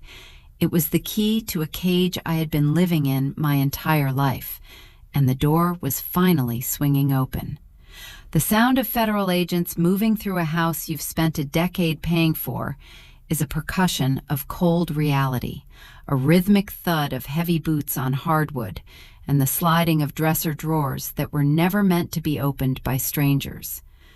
I stood in the center of the living room, my charcoal gray suit feeling like a suit of armor against the sterile blue wind of the investigation, watching as Special Agent Miller's team began to catalog the very life I had curated for my parents. My mother, Judith, was huddling in the corner of the kitchen, her hands trembling as she clutched a silk scarf I had bought her for her last birthday, her eyes darting toward the empty space where the Steinway used to be, as if the ghost of the piano could somehow save her from the truth. Miller stepped toward me, his face a mask of professional neutrality that I recognized from 1,000 boardroom audits, but there was a flicker of something like pity in his gaze that made my blood run cold. "Aaliyah," he said, his voice low enough to avoid the ears of the other agents, but loud enough to feel like a gavel. "We've been tracking the Sterling family's offshore accounts for 18 months, trying to find the bridge between their construction contracts and the cash that keeps disappearing into the Caribbean. We couldn't understand how they were moving such high volumes without triggering a single AML flag until we started looking at your personal bank statements." I felt the floor beneath me tilt, a sudden, violent shift in the ledger of my life. Miller held up a tablet, showing a series of transfers, money I had sent to my father over the last 5 years, labeled as Emergency Medical Fund or Property Tax Assistance. "They weren't using your father's failing logistics company to clean the money," Miller continued, his words falling like lead weights into the silence of the room. "They were using you. Your father would take the dirty cash from the Sterlings, deposit it into a series of shell accounts, and then struggle just enough to prompt you to send him your clean, audited, high-level executive income. You were effectively swapping your legitimate, taxed earnings for their laundered profits, providing the Sterlings with a perfectly clean trail of family support that no algorithm would ever flag. You weren't just their daughter, Aaliyah. You were the most sophisticated laundering machine in the mid-Atlantic, and you did it all out of a sense of duty." I looked at my father, Lawrence, who was now being escorted into the study, his shoulders slumped and his eyes fixed on the floor, the image of a man who had finally run out of shadows to hide in. He didn't look like a patriarch anymore. He looked like a small-time hustler who had accidentally sold his own daughter to the devil just to keep a roof over a lie. "Before I tell you what the agents found in the floor safe, hidden beneath the very spot where my piano used to sit, I want to ask you, have you ever realized that the people you were working 80-hour weeks to protect were actually using your integrity as a shield for their crimes? Have you ever had to audit your own heart and realize that every act of love you performed was just another entry in a criminal's ledger? Let me know where you're watching from, and if you've had to stand in the wreckage of a house you built while the people you loved tried to set you on fire just to stay warm." My mother suddenly lunged forward, her voice a sharp, jagged scream that tore through the professional hum of the room. "Aaliyah, tell them. Tell them you gave us that money because you wanted to. Tell them you knew about the investments. If you don't tell them you knew, they'll take everything. They'll take your license. They'll take your condo. They'll put your father in a cage." I looked at her, and for the first time in 35 years, I didn't see my mother. I saw a co-conspirator. I saw a woman who would rather see her eldest daughter's career and freedom destroyed than admit that her life of luxury was built on the blood of her own family. "I didn't know, Mom," I said, my voice so quiet it seemed to stop the air in the room. "And that's the difference between us. I believed in the family. You believed in the Porsche." Miller signaled to his team, and they moved into the study, pulling back the heavy Persian rug. There, flush with the concrete, was a reinforced steel door. My father let out a sound, a low, animalistic moan of pure defeat, as Miller turned the dial using a code he had extracted from the Sterling seized server. When the safe opened, it didn't contain bundles of cash. It contained a single, weathered, leather-bound notebook and a stack of environmental reports from 1998. I knelt down, my fingers brushing the cold metal, and I pulled out the top report. It was stamped with the Sterling logo, but across the front, in my grandfather Carlton's unmistakable, meticulous handwriting, were the words, "They are burying the toxins under the wing." The date on the report was July 14th, 1998.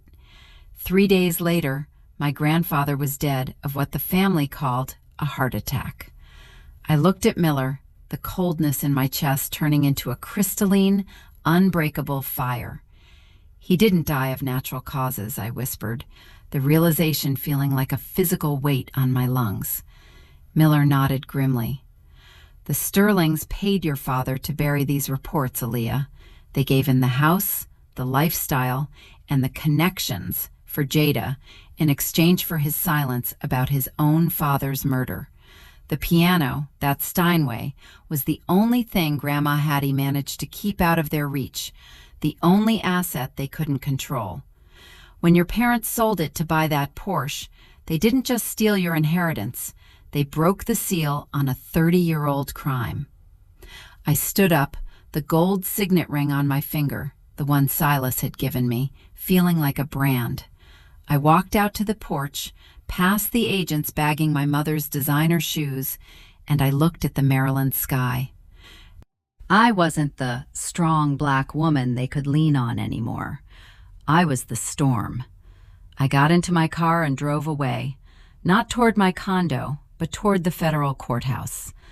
I had $15 million in land, a stolen piano to recover, and a grandfather to avenge.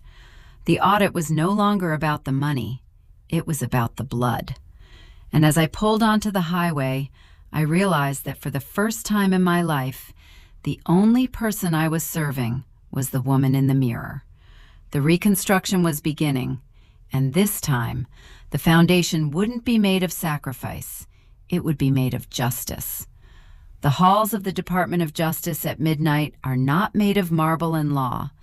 They are made of fluorescent ghosts and the smell of stale coffee, a cold, institutional vacuum where the air itself feels like it's been filtered through 1,000 lies. I sat in a windowless room that felt more like a vault than an office, the walls lined with boxes of the Sterling seized records, staring at a flickering computer screen that was currently bearing the skeletal remains of my family's dignity. Special Agent Miller stood by the door, a silhouette of weary authority, while I performed the most painful audit of my professional career, the forensic reconstruction of my own betrayal. Every click of the mouse was a scalpel, peeling back layers of Vance Logistics, shell companies, to find the pulse of a crime that had started before I was born. I saw the layering now, the complex financial choreography where the Sterlings would dump consulting fees into my father's dormant accounts, which he would then mix with the mortgage payments and insurance premiums I was paying for him, effectively turning their toxic profits into my pristine executive-level income. I was the strong black woman they had used as a chemical wash for their filth, the daughter who was so busy being the foundation that she never looked down to see that the bricks were made of bone. My grandfather Carlton hadn't died of a heart attack. He had died of an audit. He had found the discrepancy in the Sterling Hospital Foundation, the illegal storage of medical waste and industrial toxins that the Sterlings were hiding beneath the very floors where children were supposed to heal. He had brought the evidence to my father, expecting a partner in justice, but Lawrence had already been tasted by the Sterling's gold. My father hadn't just buried the report, he had buried his father, accepting a colonial house and a legacy for Jada as the price of his silence. I felt a cold, crystalline fury settle in my gut, a sovereign anger that was no longer about a car or a piano, but about the theft of a man's life and a woman's peace. Before I tell you how I found the final signature that linked Eleanor Sterling directly to the disposal site, I want to ask you, have you ever realized that your greatest strength, your reliability, your endurance, your silence, was the very thing your enemies were banking on? Have you ever had to sit in a room with strangers and admit that the people who birthed you were the ones who broke you?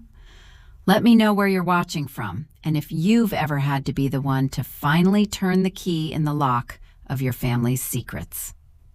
I spent 12 hours in that room, my fingers dancing across the keyboard as I traced the integration phase of the laundering. The Sterlings had been funneling the cleaned money back into their Sterling Memorial Foundation, a charity that supposedly funded art programs in the inner city, but was actually just a revolving door for their political influence. And there, tucked into a subledger of the foundation's payroll, was Jada's name. My little sister, the influencer who didn't want to work a day in her life, was being paid a six-figure salary as a cultural consultant for a foundation that didn't exist. They hadn't just used me to clean the money. They had used the money to buy Jada's loyalty, ensuring she would never question where the Porsche or the designer dresses came from. I looked at the totals, the numbers turning into a blur of red and black, and I realized that the $15 million in land Grandma Hattie had left me was the only clean thing left in the Vance name. She had known. Hattie Mae had watched her husband be silenced and her son be bought, and she had spent 40 years quietly buying up the very ground the Sterlings needed for their expansion, a patient, land-based vengeance that was now sitting in my hands. I closed the file and turned to Miller, my voice as steady as a surgeon's hand. The audit is complete, Agent Miller. I have the digital trail, the forged signatures, and the link to the Sterling Hospital site. But I want something in return. I don't want a reward, and I don't want a deal for my father. I want the deeds to the Sterling family's private estate in Potomac. I want the house they used to host the parties where my mother felt like royalty. I want to liquidate it, every brick and every chandelier, and I want the proceeds to go into the Hattie Mae Richardson Center for Environmental Justice. Miller looked at me for a long time, his eyes reflecting the harsh light of the office, and then he gave a slow, respectful nod. We're seizing the Potomac estate on Monday morning, Aaliyah. If you testify, if you put the final nail in Eleanor's coffin, I'll make sure the forfeiture proceeds are earmarked for your foundation. I walked out of the DOJ building as the sun was beginning to bleed over the Baltimore harbor, the light a bruised purple and orange that matched the state of my soul. I didn't go back to the empty Colonial in Bowie. I drove to the industrial corridor, to the overgrown lots that were now my sovereign territory. I stood in the middle of the dirt and the rusted fences, the wind whipping my hair across my face, and I felt the weight of 35 years finally lift. I wasn't the foundation they could walk on anymore. I was the ground they were about to fall on. I took out my phone and deleted the last voicemail from my mother, a 3-minute recording of her sobbing about how cruel I was being. I didn't feel a single spark of guilt. I felt only the profound, silent grace of a woman who had finally stopped carrying a weight that wasn't hers to bear. The reconstruction was no longer a dream. It was a mandate. And as I looked at the city skyline, I realized that the music I was hearing wasn't a hymn or a jazz tune. It was the sound of 1,000 voices finally finding their frequency. The audit was over. The kingdom was mine. And the Sterlings? The Sterlings were about to find out exactly what happens when you underestimate a woman who knows the value of her own soul.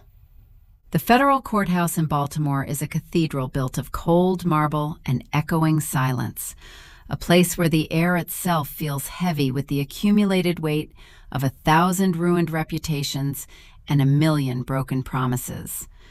I sat in the witness room, my fingers tracing the sharp, cold edges of my grandfather's blueprint inside my leather briefcase, listening to the muffled, rhythmic thud of the judge's gavel in the next room, a sound that felt like the steady fall of an executioner's axe. My lawyer, Marcus, sat beside me, his face a mask of professional neutrality, but I could see the tension in the way his jaw remained locked.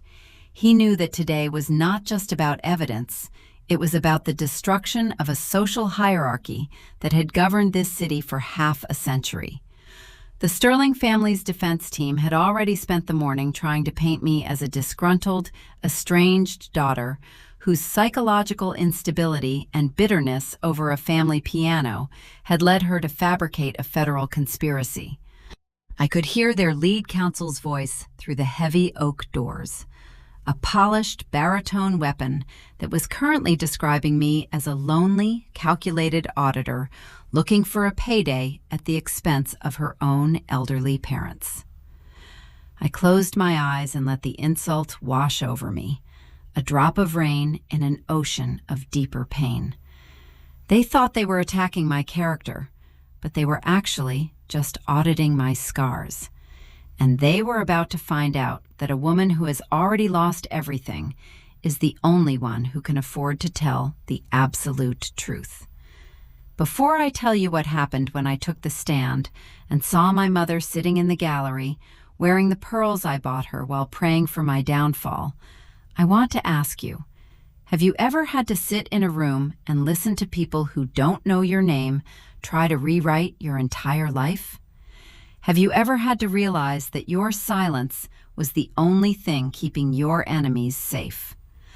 Let me know where you're watching from, and if you've ever had to find your voice in the middle of a lion's den.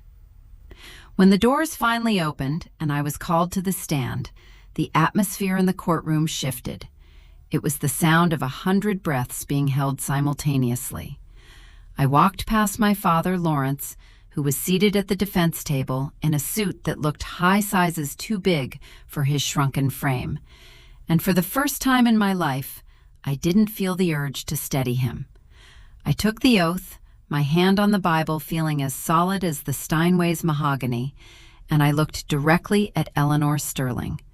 She was sitting in the front row, her chin tilted at an angle that suggested she was still the queen of the corridor, but I could see the minute, frantic twitch of her eyelid, the telltale sign of an auditor who knows the books are cooked.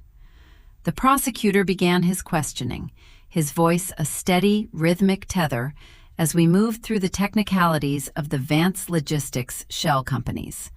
I answered each question with the clinical, devastating precision of a senior lead auditor, my voice never rising above a calm, professional resonance. I laid out the trail of the loans, the forged signatures, and the environmental reports that proved the Sterlings had knowingly built a hospital on a toxic plume. But the real moment of impact came when the defense began their cross-examination. The Sterling lawyer leaned over the railing, his face inches from mine, and sneered, "Ms. Vance, isn't it true that you're doing this because your parents chose to favor your younger sister? Isn't this entire federal case just a high-stakes tantrum over a piece of furniture?" The room went so quiet, I could hear the mechanical whir of the court reporter's machine. I looked him in the eye, and then I looked at the gallery, at the people of the community who had spent decades being poisoned by the Sterling's greed while my parents hosted their parties. "This isn't about a piano," I said, my voice cutting through the room like a blade of ice.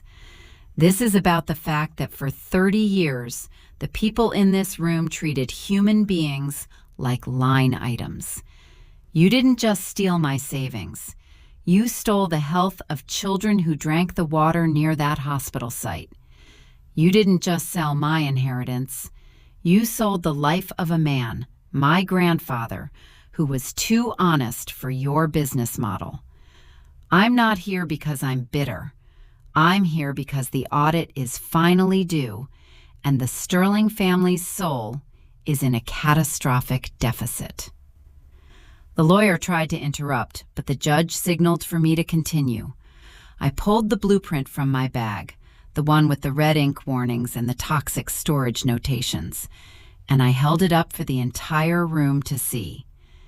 "This is my grandfather's voice," I said, the words feeling like a holy reclamation. "He died to protect this city, and his son, my father, helped you bury it. Today, the burial is over." My mother let out a sharp, choked sob in the gallery and fled the room. But I didn't watch her go. I stayed focused on Eleanor Sterling, watching the Queen finally realize that the foundation she had been standing on wasn't marble. It was ash. By the time I stepped down from the stand, the energy in the courtroom had been permanently altered. The defense was no longer talking about misunderstandings. They were talking about plea bargains. I walked out of that courthouse and into the gray Baltimore afternoon, the wind whipping my coat around my legs, and I felt a sense of sovereignty that no house or car could ever provide. I was Aaliyah Vance, the woman who had audited her own heart and found it to be unbreakable.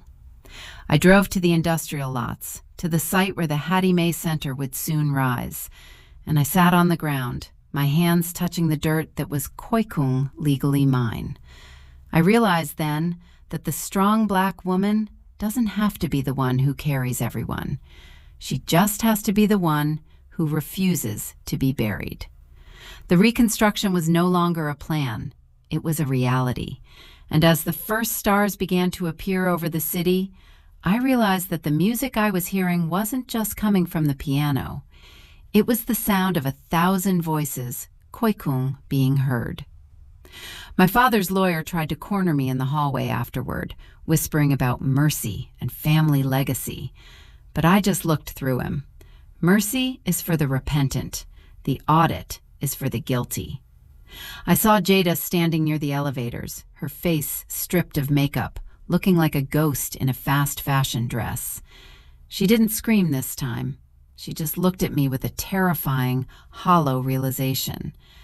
"The Sterlings, they're taking everything back, Aaliyah," she whispered. "The car, the jewelry, the apartment.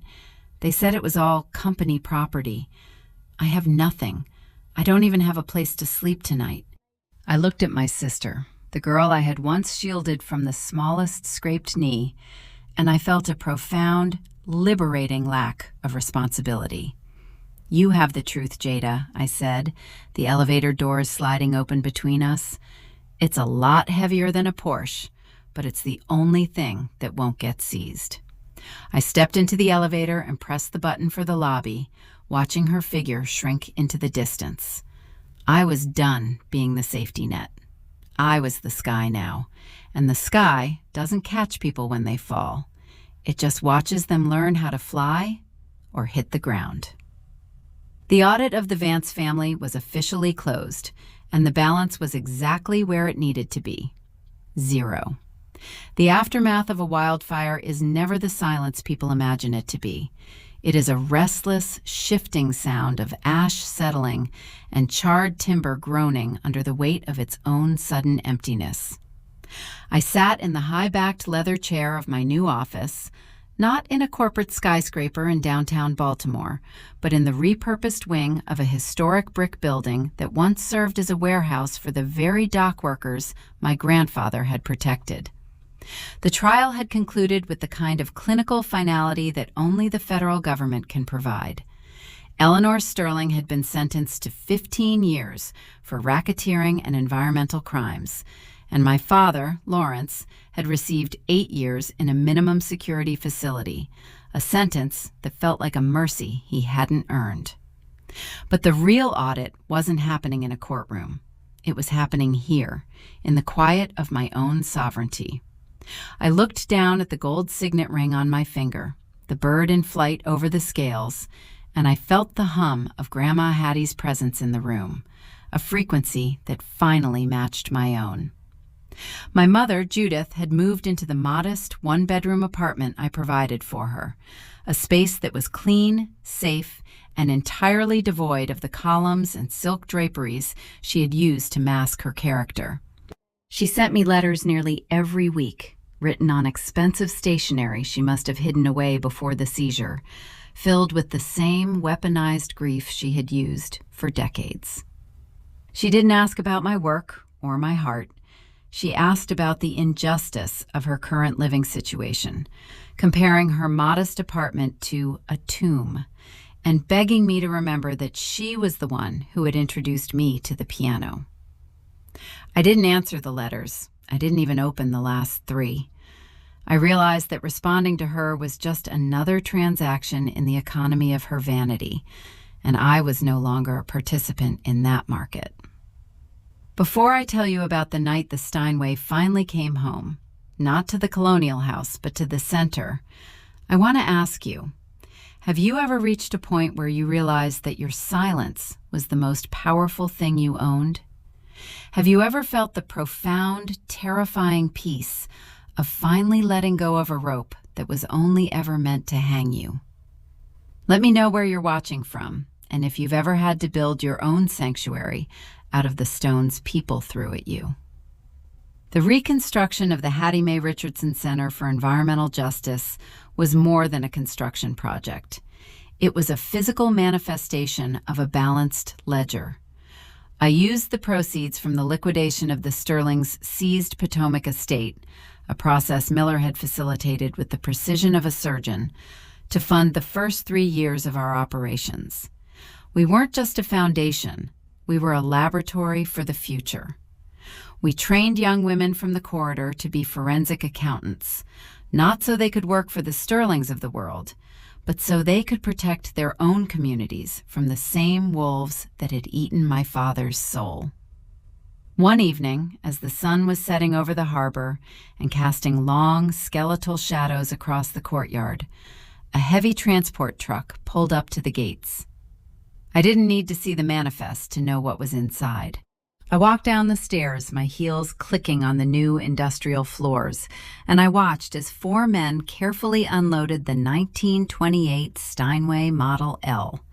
It had been cleaned, tuned, and polished until the mahogany shone like a dark mirror.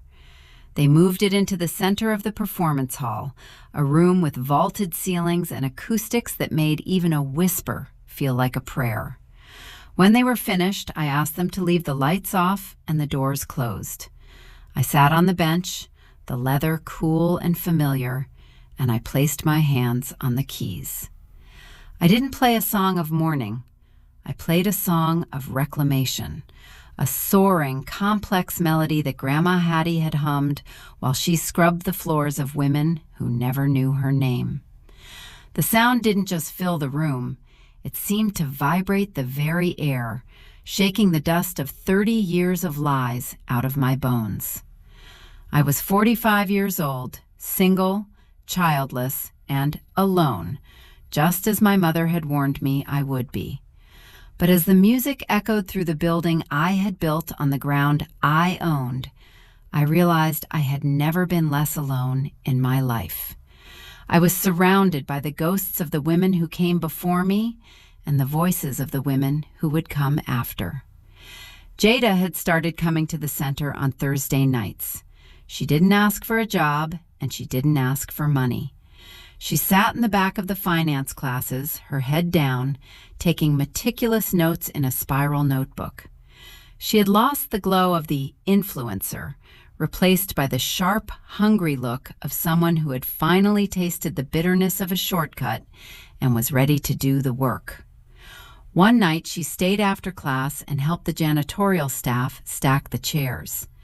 I watched her from the balcony, a woman who was finally learning the weight of an hour. She looked up and saw me, and for the first time, she didn't smirk or perform. She just gave me a small, solemn nod, the look of a sister recognizing a queen. I realized then that the audit of the Vance family was truly over. The assets were redistributed, the debts were settled, and the foundation was finally solid. I am Aaliyah Vance, the daughter of Carlton and Hattie Mae, and I am no longer the foundation for someone else's house. I am the sky, and the sky doesn't carry anyone. It simply provides the light for them to find their own way. The music continued, a solid, unbreakable frequency that would outlive the Sterlings, the Vances, and the lies that tried to bury us. I closed my eyes and let the final chord resonate until it was nothing but a memory, a perfect zero balance. The years didn't just pass after the fallout of the Sterling trial. They settled into the landscape of Baltimore like a slow-moving river reclaiming its natural banks, smoothing over the jagged rocks of my family's disgrace until the history of the Vance name was no longer a headline, but a lesson. I stood on the balcony of the Hattie Mae Richardson Center on a crisp October evening, the air smelling of wood smoke and the rich, damp earth of our rooftop urban farm, watching the city lights begin to flicker like 1,000 little audits being called to order across the horizon. My hair was a striking, natural silver now, a crown I wore with the kind of effortless authority that only comes from a woman who has survived her own burial and decided she liked the air better up here. The center wasn't just a building anymore. It was a breathing organism of economic liberation, a place where 300 young women from the corridor were currently enrolled in our Sovereign Finance program, learning to track the very kinds of shadows that had tried to swallow my grandmother's legacy. I looked down at the courtyard and saw Jada, no longer the queen bee in fast fashion silk, but a woman in a practical blazer, leading a group of teenagers through a workshop on real estate law. She had been on staff for 3 years now, working her way up from a volunteer janitor to the director of community land trusts. And while we would never be the sisters we were in the colonial house, we were something better. We were 2 women who finally understood the cost of a lie. The silence between us had been replaced by a professional respect, a shared understanding that the strong black woman myth was a trap we had both finally escaped. Before I tell you about the final letter I received from my father on the day his sentence was commuted, I want to ask you, have you ever looked at the wreckage of your life and realized it was the best thing that ever happened to you? Have you ever had to be the one to tell the world that your mercy is not for sale, but your truth is free for those who want to hear it? Let me know where you're watching from, and if you've ever had to build a throne out of the stones that were meant to be your headstone. The letter from my father arrived on a Tuesday, the envelope bearing the stamp of the West Virginia facility, but for the first time, I didn't feel the familiar tightening in my chest when I saw his handwriting. I opened it at my desk, the gold signet ring catching the afternoon sun, and I read words that were finally devoid of manipulation. "Aaliyah," he wrote, "I saw the news about the Sterling site being turned into a public park. I saw your name on the dedication plaque. I used to think that being a man meant holding on to the house and the title at any cost.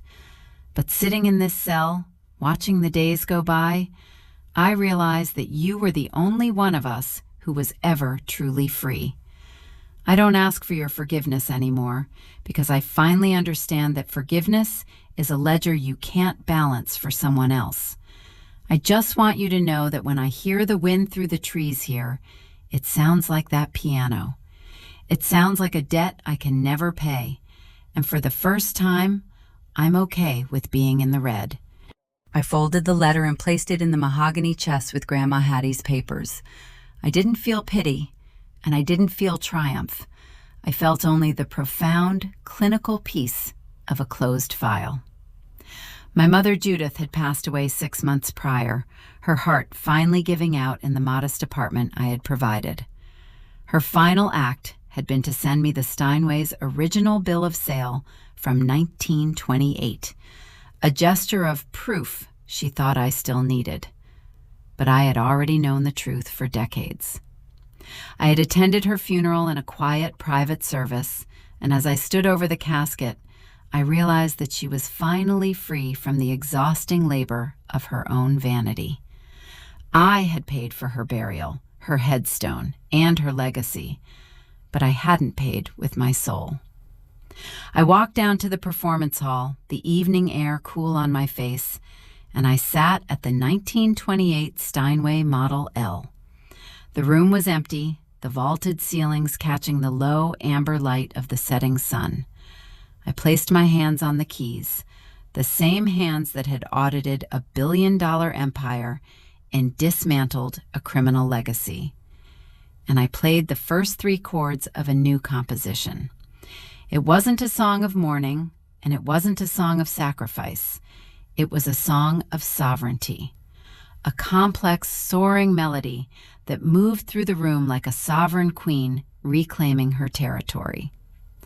I am Aaliyah Vance, the architect of my own grace, the landlord of my own peace, and the keeper of a music that can never be stolen again. The audit was complete. The books were balanced. And as the final note resonated through the building built on truth, I realized that the unbreakable foundation was never the house, the money, or the name. It was me. I closed the lid of the piano, the soft click of the wood sounding like a final, beautiful.